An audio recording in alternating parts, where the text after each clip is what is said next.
Tuhan bersamamu. Inilah Injil suci menurut Markus.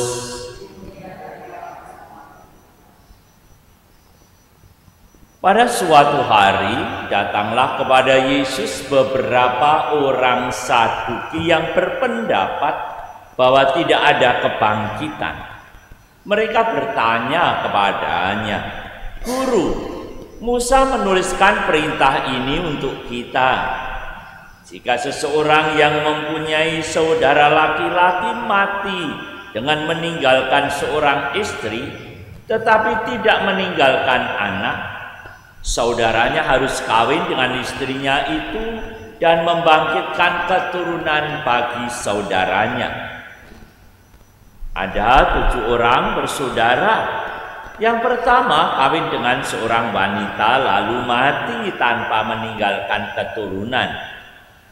Maka yang kedua mengawini dia, tetapi juga mati tanpa meninggalkan keturunan.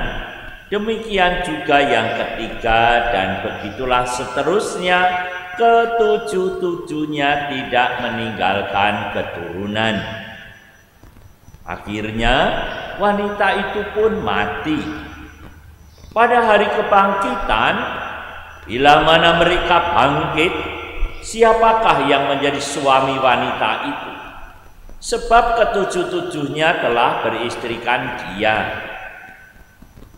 Jawab Yesus kepada mereka, "Kalian sesat, justru karena kalian tidak mengerti kitab suci maupun kuasa Allah. Sebab di masa kebangkitan orang mati, orang tidak kawin atau dikawinkan. Mereka hidup seperti malaikat di surga. Mengenai kebangkitan orang mati, tidakkah kalian baca dalam kitab Musa, yaitu dalam cerita tentang semak berduri, bahwa Allah bersabda kepada Musa, 'Akulah Allah Abraham, Allah Ishak, dan Allah Yakub.' Allah bukanlah Allah orang mati, melainkan Allah orang hidup. Kamu benar-benar sesat." Demikianlah sabda Tuhan. Terpujilah Kristus.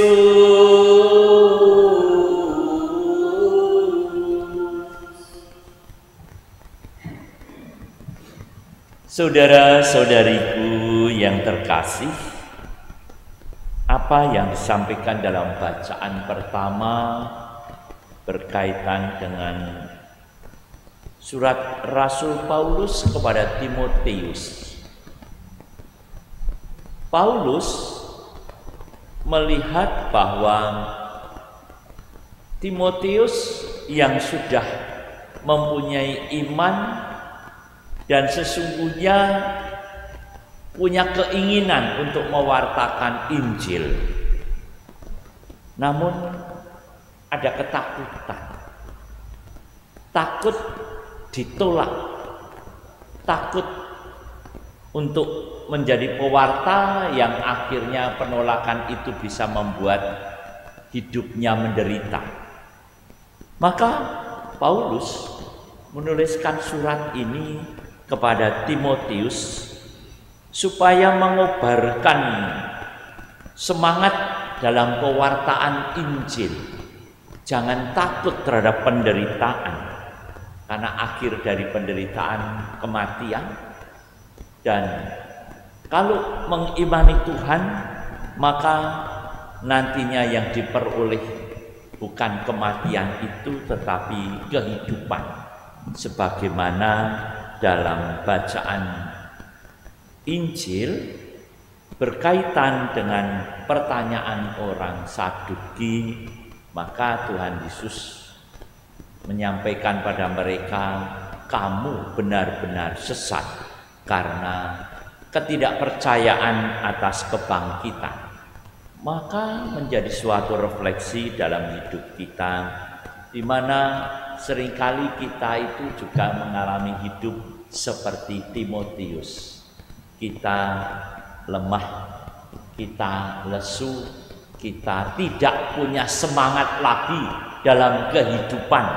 Bahkan kadang-kadang kita menyerah karena berbagai macam hal. Bisa jadi kita menyerah karena adanya sakit yang gak sembuh-sembuh. Kita menyerah karena persoalan yang kita hadapi dalam kehidupan. Maka kemudian semangat Paulus harus menjadi contoh dalam hidup kita untuk terus menyemangati kehidupan kita, karena roh yang diberikan Tuhan bukanlah roh ketakutan, tapi roh yang membangkitkan semangat, roh yang menghidupkan.